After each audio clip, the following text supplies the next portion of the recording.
Hello and welcome to this video on aggregate demand. In this video, we're going to look at what is meant by aggregate demand, the components of aggregate demand, and finally look at distinguishing between a movement along the aggregate demand curve and a shift in the aggregate demand curve.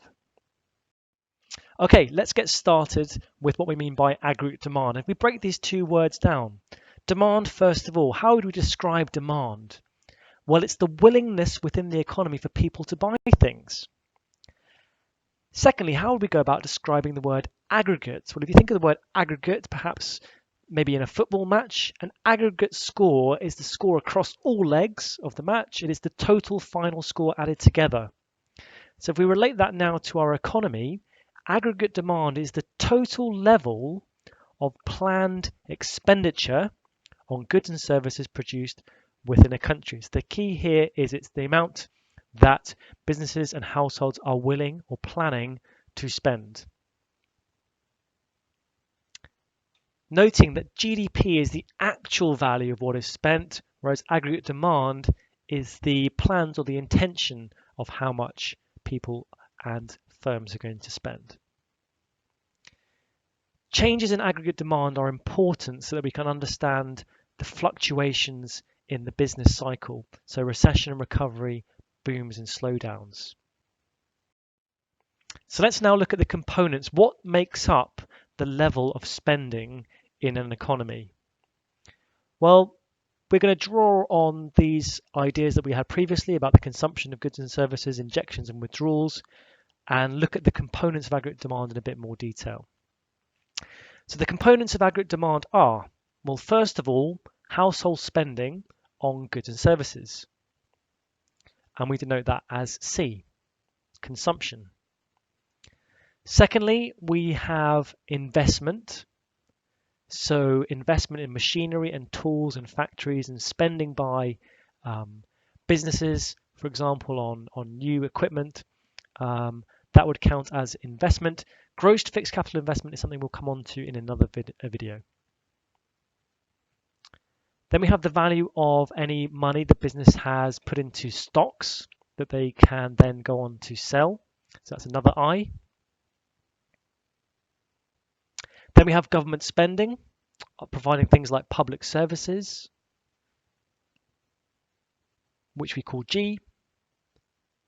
And then another injection is the value of exports. So that is a level of demand within our economy, comes from exports, which we label as X for exports. And then finally, we subtract off any imports. So we minus off imports, which we use as M for imports. So the level of aggregate demand in our economy will be determined by household consumption plus investment plus government spending plus what we call the balance of trade. So the value of exports, that is money coming in, subtract the value of imports as that is money going out. So these four combined things added together give us the total level of aggregate demand in the economy. So it's important that we remember this formula: consumption plus investment plus government spending plus the balance of trade. And if you look at these letters very quickly and you say them quickly, SIGISM, a good way or a way in which I might remember this, it's not particularly healthy, is to think I drag on a cigarette and then a lot of smokers go, So SIGGIES, and C plus I plus G plus X minus M. Not very healthy, I grant you, but it's a good way to remember it. Now, most commonly, aggregate demand is represented through a curve, a diagram. And the aggregate demand curve shows us the amount of goods and services in the whole economy that are demanded in relation to the current price level. So we're linking back to what we studied in terms of inflation. So if we have a look at the aggregate demand curve, what we're trying to show here is the relationship in terms of demand between the price level on this axis, so what is the current price level, and at any given price level, what is going to be the demand for goods and services across our economy in aggregate. And the demand curve typically looks like this. The general relationship is that as the price level increases, the demand or the amount of goods and services that people wish to buy decreases. So here we can read off the chart and see at any given price level in the economy, how much would be the level of demand.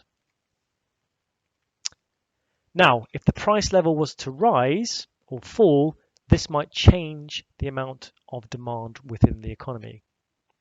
So for example, a rise in the price level, if there is inflation, this will cause a contraction of aggregate demand. We can see that as the price level rises, demand, the amount of goods and services that will be demanded across the whole economy will decrease. Similarly, as the price level falls, there'll be an expansion in demand. The amount of goods and services that people demand across the economy would increase. So changes in the price level cause movements along our aggregate demand curve. And that's an important rule to note down. So why does the aggregate demand curve slope downwards? It's not quite as simple as saying, well, if prices are high, people don't buy as much, because we're not looking here at price and quantity. We're looking at the price level across the economy, and we're looking at real GDP, the total value of goods and services across the economy as well. So it's a little bit more complex, the reason why it is downward sloping. And there are three main reasons. The first reason is, as the price level rises, when price level is high, the real value of income, so your income adjusted for inflation, will be lower. What your money can buy, the real value of your income will fall. And if the real value of your income falls, then consumers are less able to buy what they want or need. They are less able to buy. So as inflation rises, real incomes are falling, so people are able to buy less and less goods. The second reason is that if the price level is rising in a particular country, it could make foreign produced goods and services appear cheaper, and domestically goods produced within that country appear more expensive. So we'd expect to see a fall in exports from that country and a rise in imports.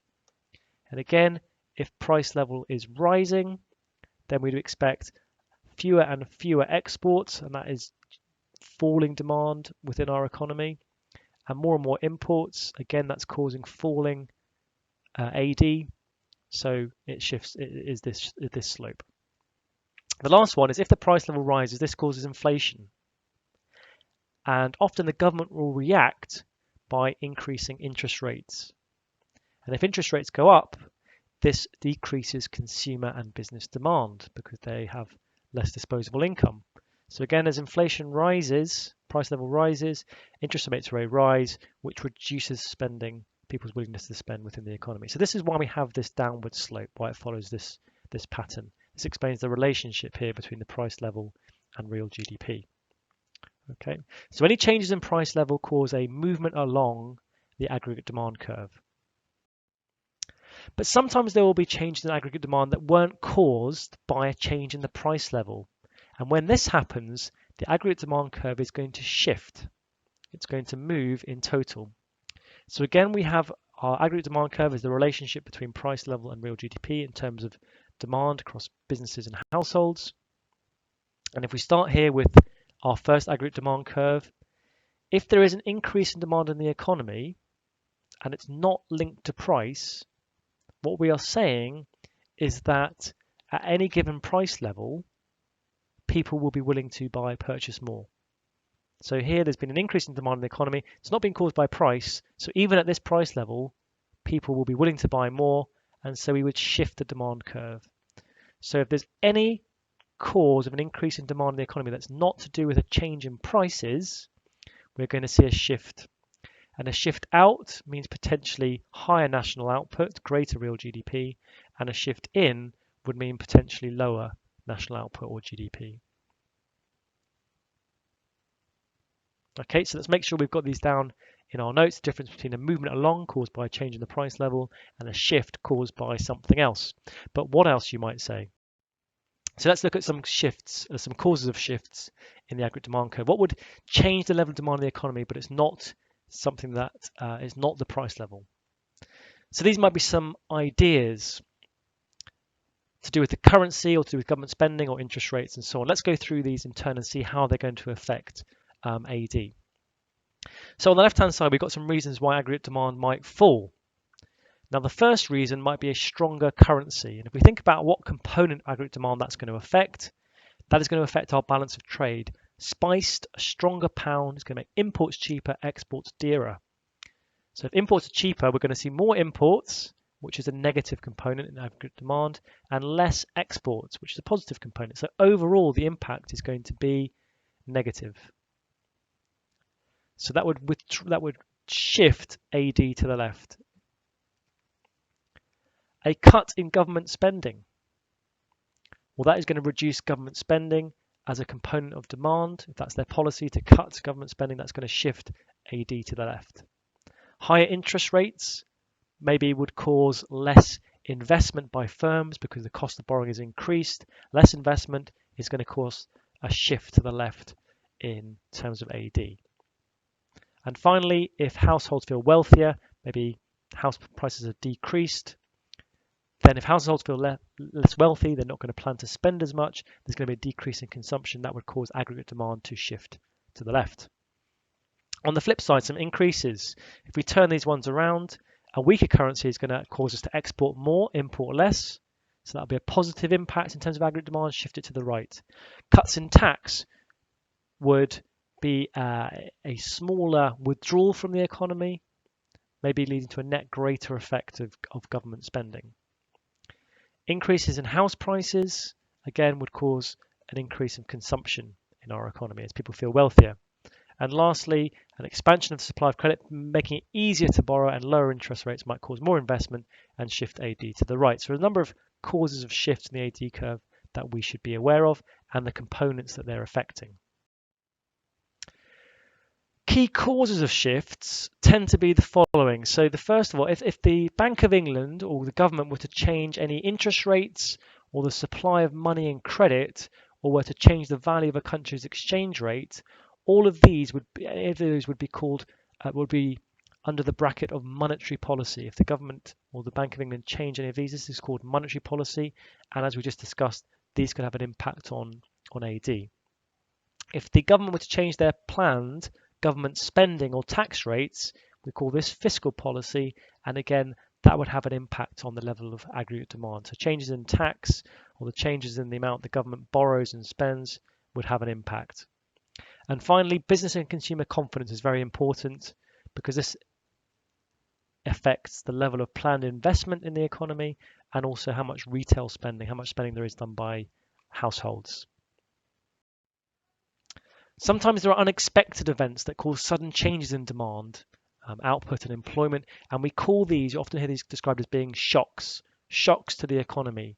So an event such as the global financial crisis, which caused a fall in the supply of credit available to business households, made it harder for business households to borrow, saw a big fall in consumption and investment, a sudden reduction in consumption and investment, causing a fall in national output.